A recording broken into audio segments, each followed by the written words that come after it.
I just wanted to come on here and do a quick Q&A because I had questions on my Instagram that I had answered there in a Q&A, but I wanted to answer here too. So we'll just get right into it. The first question is how do you get better at shooting? How do you get to be a better photographer?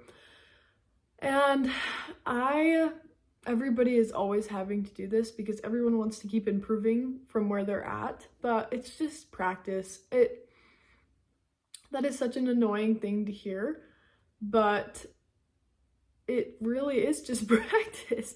You have to learn a lot, and you have to like go and look at different things online and be always looking for inspiration, learning from other people.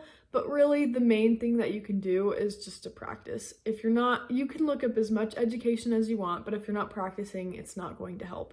So I would suggest forcing yourself to take pictures every single day.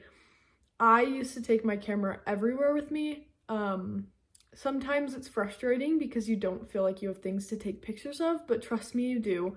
You can find things to take pictures of. And if you are more looking into doing weddings, portraits, anything that has to do with people, and sometimes it's like, well, I'm not just gonna go out and shoot random things because I want to be a portrait photographer or a wedding photographer.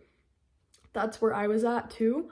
But you just have to ask people if you can take photos of them. So I would ask my friends all the time.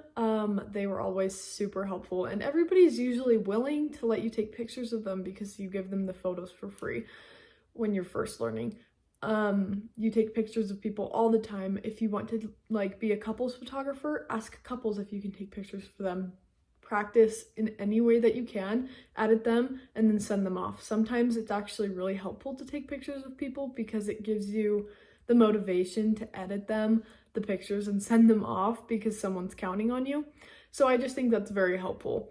Also, people asked me a lot how to, the sun's coming out, how to get like more clients, how to reach more people. And a big part of that, for me at least, I mean, I realize that everybody has a different experience, but I think shooting for free is super valuable. I realize that this is a very controversial subject. It's like, oh, you shouldn't be shooting for free because your work is valuable, and that's true. But when you're first starting out, or even now, there is so much value in shooting for free, in my opinion. And if you're not shooting for free, I think you're missing out on some opportunities. That's just my opinion, and everybody can think something different. But let me start off by saying I would never shoot for free if somebody told me that they needed a discount, or that they were like, oh, can I have a free photo shoot? Or sometimes people reach out and they're like, hey, I would love to do photos for you, so if you want, or I would love to be in photos for you, so if you ever need someone, and then I can pay you an exposure. I usually don't say yes to anything like that. I don't just let people push me around, because that is telling yourself like, oh yeah, I'm not good enough to charge for this. But if you're the one that's reaching out to somebody and asking to take photos of them for free, it's a lot different of a experience between the two of you. So and it also has to do with the way that you say it. So if I go to somebody and I'm like, I don't know that much and I'm not gonna do very good, so I wanted to take free photos for you, are you okay with that? No, you go to somebody, and instead of saying something like that, you go up to them and you're like, hey, I'm a photographer and I'm looking to build my portfolio. I will take pictures of you in exchange for exposure, or for you posting and tagging me, if you're open to do that. Or like, I need people for the styling or styled shoot that I'm doing. Let me know if you'd be interested. Stuff like that, because I know that it feels really hard to just come across as confident when you don't feel that way. But everybody's making it up. Everybody's just pretending to be confident even if they don't feel confident. I'm not a very confident person. Well, I'm working on trying to be, but in real life, I'm not as I don't come across as confident as I do in my business, or as I hope to come across, because you kind of have to remind yourself in your business, like, no, I do know what I'm talking about, and don't sell yourself short, or like make yourself seem like you know less than you do, because you really do know what you're talking about. I spend so much time doing this, and even though sometimes imposter syndrome feels real, you have to remind yourself that you really know what you're talking about. This is your career, and you're the expert here. So handle your business in the way that you want to, with confidence, and you'll be fine. So shooting for free, if you're going to handle it in the way that I'm saying you should, then I think it's a very valuable experience, because you reach so many people. They post it and then they reach a bunch more people.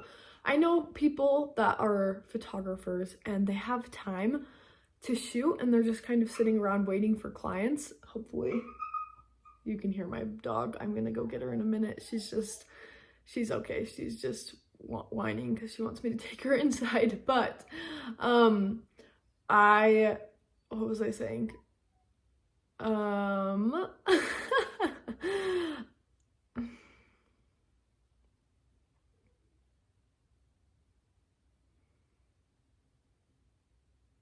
Oh, okay. So I have friends that, okay. So I know people that have, so I know people that have a photography business, and they're just kind of sitting around waiting for clients, and they're like, I really want to shoot so that I can have stuff to post and whatever. I'm like, okay, I've given advice sometimes where I'm like, you should shoot for free. The answer is usually, well, I can't do that, I need the money. And I'm like, yeah, okay, I totally understand that. But you're going to make so much more money if you do some free shoots, and then you get so many more clients because of the experience that you're building, and the portfolio that you're building, and the people that you're reaching, and they reach other people. If you are not shooting for free because you feel like you need the money, and again, don't shoot for free if people are asking for a free shoot. But if you're not offering people free shoots to build your portfolio, it is going to take so much longer to build it, and you're missing out on so much money that you could be making. So in the long run, I think that it's actually worse for you to not do it, to not shoot for free. So that's just my 2 cents. And if you want to hear more about this, I'm happy to talk more about it. I just think it is so valuable, and it gives you the freedom to shoot and to create, and to have like creative freedom that you wouldn't have if it was. I've done shoots before that I did for free to build my portfolio up, and we only shot for like half an hour. That takes none of my time. I get some photos that I can edit and post. They get some photos, they share my name, and that hardly took any time. You don't need to do like a 3-hour shoot with them to be like, if it's for free, you can do whatever you want to. So I just think that's very valuable. And then the last question I wanted to answer really quick, because this is getting longer than I thought, so maybe I'll do another one of these, but it's how to start shooting weddings. Another example of shooting for free. Shoot couples and do it for free. To ask somebody if you can do pictures of them in their wedding clothes if they were married last year, or ask if you can second shoot for people for free, and do a bunch, like if you just dedicated an entire summer or an entire like section of months to shooting all the time and not really worrying that much about money, but going and second shooting for free, doing all this stuff, you're going to grow so much more than if you're just waiting for clients to come to you. And then once you actually have that portfolio, then you have more to your name that you can have people come to you for. It's just, it's a lot that you have to put into it. I feel like photographers look at this job and they're like, well, I'm good and I should be able to do it. I feel like a lot of people look at photography and they're like, oh, well, since I know how to use a camera, I should be able to charge whatever I want. I shouldn't have to put in free shoots to be able to get clients. But when you really think about it, every other job you have to go to school for, you have to pay thousands and thousands of dollars to get a degree to be able to be hired. And people do go to school for photography, and that's a whole other conversation that we could have, but you technically don't need to go to school for photography. I am not going to hire a photographer just because they have a bachelor's degree in photography. I'm going to hire them based on their work. So you kind of have to keep that in mind and realize that there's a lot of work to be put into it in the field. Like, not just like, I realize it's okay, it's a lot of work to practice photography and learn all your settings and do all this stuff, but you have to practice and build a portfolio and build client connections as part of your groundwork to be able to be a photographer and be successful. So yeah, that's pretty much all I wanted to answer today. If you have any more questions, drop them in the comments or on my Instagram. You can, I have question boxes that you can submit them to sometimes. So anyways, I'll do another Q&A at some point. Thanks for being here, and we'll see you next time.